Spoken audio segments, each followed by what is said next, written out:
అనేక టెంపుల్స్‌కి మనం చాలా డబ్బులు ఇన్వెస్ట్‌మెంట్ చేస్తాం. ఇప్పుడు టెంపుల్స్‌కి డబ్బులు ఇన్వెస్ట్ చేసే బదులు ఎంతోమంది వృద్ధాశ్రమాలు ఉన్నారు, హాస్పిటల్స్ ఉన్నాయి.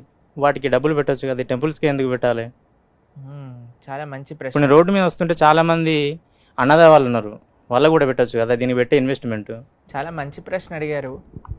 మీరు ఎప్పుడైనా ఇదే ప్రశ్న ఎవరైనా మాల్ కడుతున్నప్పుడు వాళ్ళకెళ్ళి చెప్పారా? ఎందుకు ఇంత మాల్ కడుతున్నారండి? మీరు ఒక 3,000 కోట్లు 4,000 కోట్లు మీ బిజినెస్‌లో ఇన్వెస్ట్ చేయటం కంటే చక్కగా అందరికి పేదలకు పంచేయొచ్చు కదా అని మీరు ఎప్పుడైనా అన్నారా? లేదు లేదు. ఎవరైనా 1,000 కోట్ల బడ్జెట్ మూవీ తీస్తుంటే ఒరే మేమందరం ఏం పర్వాలేదు నువ్వు మూవీ తీయ తాకట్టులో ఉన్న బంగారాన్ని విడిపించి ఆ రోజు ఆన్లైన్ రేటుకే మేము కొంటాం. Sharma gold company. కానీ కేవలం దేవాలయానికి వచ్చినప్పుడే ఎందుకు మనం పనిచేయాలి? మిగతా ఎవ్వరు పంచినప్పుడు దేవాలయం దేవుడి దగ్గరికి ఎందుకు ఈ ప్రశ్న వస్తుంది? ఇప్పుడు హాస్పిటల్కి వెళ్తే మన రోగాలు శరీరానికి ఉన్న రోగాలన్నీ హాస్పిటల్ తీసేస్తుంది, అవునా? అవును. తీయచ్చు తీయకపోవచ్చు, కానీ జేబు అయితే ఖాళీ అయిపోతుంది. అవును. కానీ ఆలయానికి వచ్చినప్పుడు ఆలయము, దీన్ని మనం సంస్కృతంలో అన్నామనుకోండి, తెలుగులో కూడా మందిరము అని అంటాం, అవును. అంతేనా? హాస్పిటల్ ఎలా అయితే మన శరీరానికి చికిత్స చేస్తుందో మందిరం మన మనసుకి చికిత్స చేస్తుంది. ఓకే. మీరు ఎప్పుడైనా మీ జీవితంలో ఏదైనా బాధల్లో ఉన్నా లేదా ఏదైనా కష్టాల్లో ఉన్నా ఏదైనా మనసు కొద్దిగా ఏమంటాం డిప్రెషన్లో ఉన్నట్టుగా లోగా ఫీల్ అవుతున్నప్పుడు మీరు ఎప్పుడైనా గుడికి వెళ్ళి దేవుడికి దండం పెట్టుకుంటే మీకు మంచిగా అనిపించింది అనే అనుభవం మీకు ఎప్పుడైనా ఉన్నదా? ఉందండి. ఉందా? మీకుందా పర్సనల్గా? అవును. దానికోసమే గుడి కావాలి. ఓకే. మందిరము అని అంటే మనసుకి చికిత్స చేసే ఒక వ్యవస్థ. ఓకే. ఒక ఆలయం వల్ల ఇప్పుడు సపోజ్ అయోధ్యలో రామాలయం అనుకుందాం, అవును. కొన్ని కోట్ల డబ్బులు కట్టి ఆ అయోధ్య రామాలయం నిర్మాణం అయింది. అవును. ఇప్పుడు మీకు ఒకటి తెలిసిన, వరల్డ్ లోనే అత్యంత విజిటెడ్ ప్లేస్ గా అయోధ్య మందిరం మారబోతుంది. ఎంతమందికి జీవన ఉపాధి, ఎంతమంది కార్మికులు పనిచేశారు, ఎంతమంది ఇంజనీర్లు, ఎంతమంది ఆర్కిటెక్ట్స్, ఎంతమంది బిజినెసెస్ చేస్తున్నారు. ఇప్పుడు ఎయిర్పోర్ట్ వ్యవస్థ, ఎకానమీ ఎంత పెరిగింది అక్కడ. అది కేవలం ఒక మందిరం అనేది ఏదో అవసరం లేని ఇన్వెస్ట్మెంట్ కాదండి.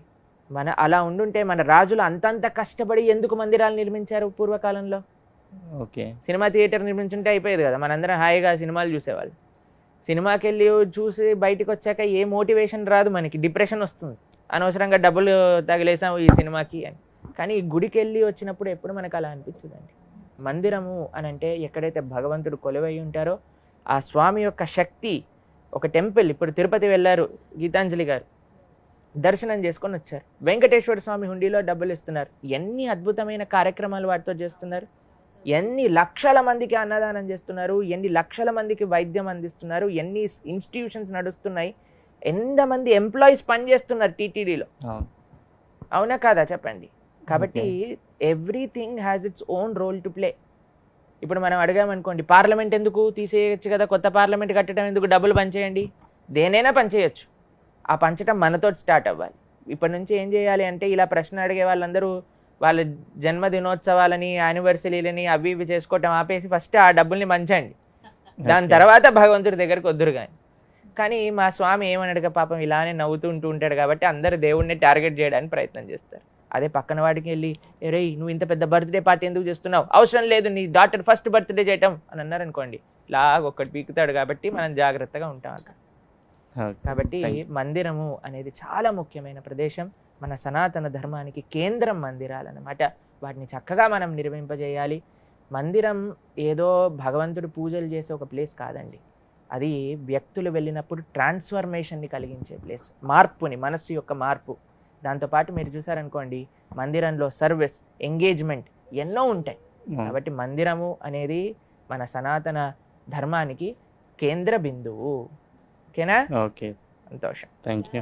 చాలా మందిరాలను మనం ఇప్పుడు చూస్తున్నామండి, బాగా డెవలప్ అయినవి. అయితే దీనికి రిలేట్ చేస్తూ చాలామంది ఇంకొక క్వశ్చన్ కూడా అడుగుతుంటారు, అంత పెద్దగా ఆర్భాటంగా ఆలయం కట్టాల్సిన అవసరం ఉంది, ఆలయం కట్టండి కానీ సింపుల్గా కూడా కడితే సరిపోతుంది కదా, ఇంత ఆర్భాటం, అంత హంగు ఆర్భాటాలు ఎందుకు అని అనే వాళ్ళకి మీ సమాధానం? ప్రభుపాదుల వారు అనేవారు, నేను ఒక చిన్న కుటీరంలో కూర్చొని కూడా భజన చేసుకోవచ్చు, కానీ ఒక పెద్ద మందిరం.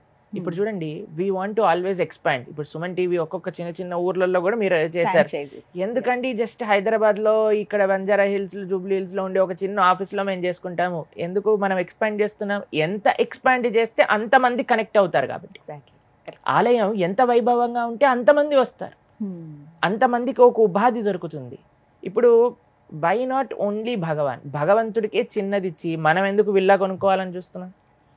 రాముడేమో చిన్న ఆలయంలో ఉండాలి, మనం మాత్రం 5 bedroom 6 bedroom 8 bedroom 1 floor houses start అయిపోయాయి ఇప్పుడు. అది మనకు కావాలి.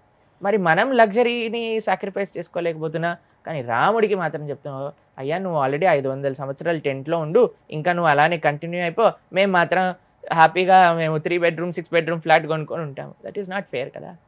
కాబట్టి మనకి బెస్ట్ భగవంతుడికి ఇవ్వాలి. యథా తరోర్ మూల నిచేచనేన తృప్యంతి తత్స్కంద భుజోపశాఖ అని భాగవతం చెప్తుంది.